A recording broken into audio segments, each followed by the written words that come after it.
guys, welcome back here to Wrestlevlogs. Finally with some interviews. We are back in the interviews right here tonight for Loko Wrestling at the Houston Premier Arena with the King Cobra Exotic from Uvalde, Texas. Exotic, welcome to Wrestlevlogs. Thank you so much, man. I'm glad to be here. Alright, man. So, tell us a little bit more about yourself, about the King Cobra Exotic.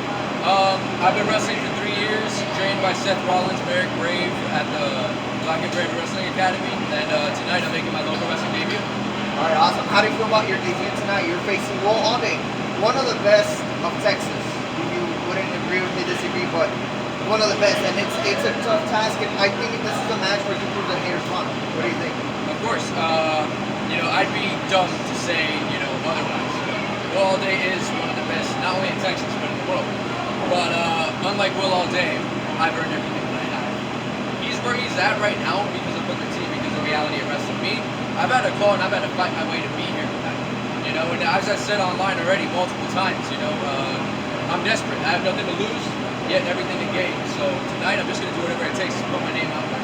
All right, as mentioned, you did mention earlier that you were trained by Seth Rollins. So how did you start to find out from getting trained to Seth Rollins, and how did you get there to the Black and Brave Academy?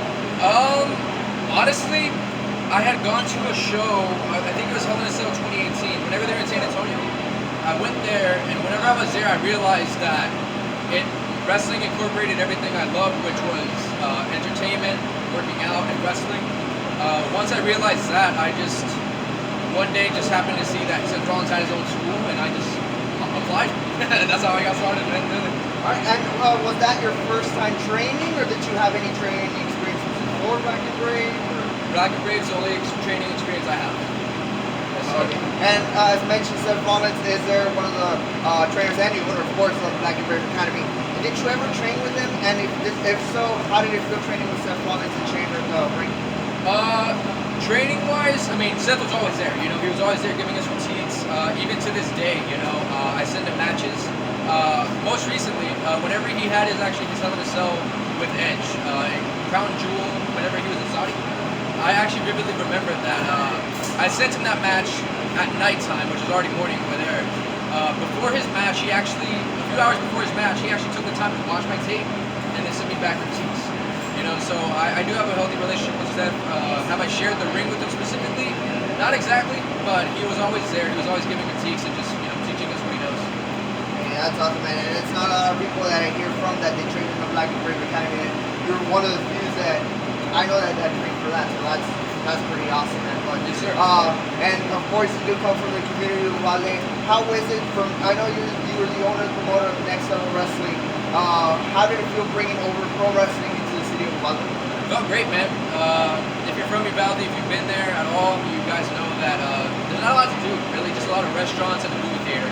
Other than that, there's nothing else aside from football. But that's one time a year, right? So it felt great. The community's receptive us very well. Most recently, we had our highest attended show, over 200 people. It's taking time, but everyone that's been to a show loves it, man. So it's been great.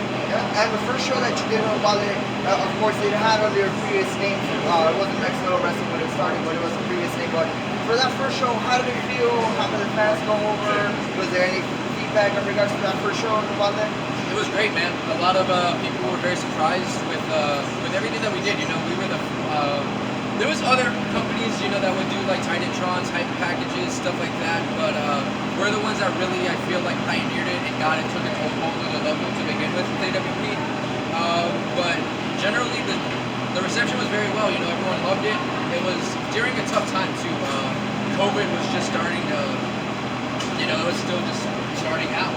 It was kind of nerve-wracking at first because we were only allowed to do outdoor venues. But the community loved it, and that's why we kept it going, man. That's why we haven't stopped. Yeah, honestly, I think I've seen like one of the first few shows you ever done here at the Premier Arena. No fans, but one of the first few shows that I got over from that from the promotion, that all the shows were here in the Premier Arena. How did that feel? How did that come out? Was it one of the first shows that you did? Or? Yeah, we actually did a showcase, which was our first ever show. It was just 3 matches that we did here at the Premier Arena. No fans allowed. It was just to kind of, get ourselves out there, show everyone Texas wrestling what we're all about.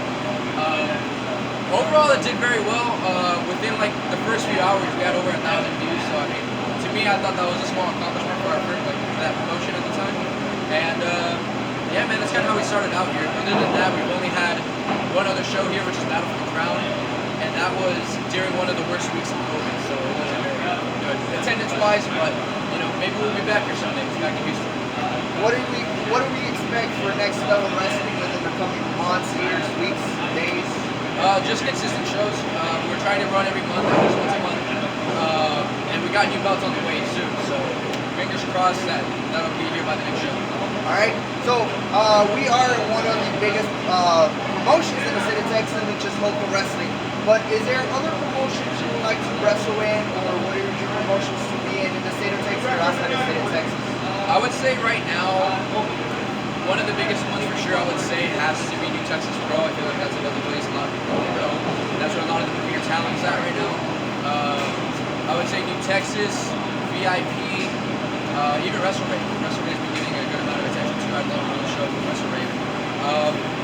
There's just a lot, man. There's a lot of shows I'd like to keep working with. All right, so how about dream opponents? Of course, we did mention right now you are going to take with Will all day tonight. Is there any dream opponents you'd like to face in the ring anytime soon? Anytime soon, I would definitely say I feel like Brian Keith would be a fun opponent. Facing someone like Sam Stackhouse, I think that'd be pretty cool too. There's a lot of people, man. There's just so much talent right now, and I feel like that's why we're blessed to be where we're at. You know, there's a lot of talent, a lot of flourishing talent, a lot of talent that is just so underrated. And if they're not underrated, they just shit, man. We just got too much talent here, man. It's just like honestly, any and everyone, man. Give me a more. All right, just to finish off, what kind of advice would you want to give to these people that want to get into the pro wrestling industry, whether it be a pro wrestler, referee, manager, announcer, anything? The only advice I can really give is just to be, like, to persevere. You know, the business that we're in is very tough. It's very demanding physically, emotionally, and mentally. So that's really the only advice I can give, man. Just to be, like, to persevere and to keep fighting through it. You know, it's just as hard mentally on you and emotionally as it is physically. So just to persevere through it all. All right, just to finish off, social media is where the fans can follow you. Instagram is @ElijahGalindo_Galindo. And then on Facebook, you can find me under the King Cobra example. All right, man. Thank you very much, and good luck tonight. Yeah, thank you. Appreciate it.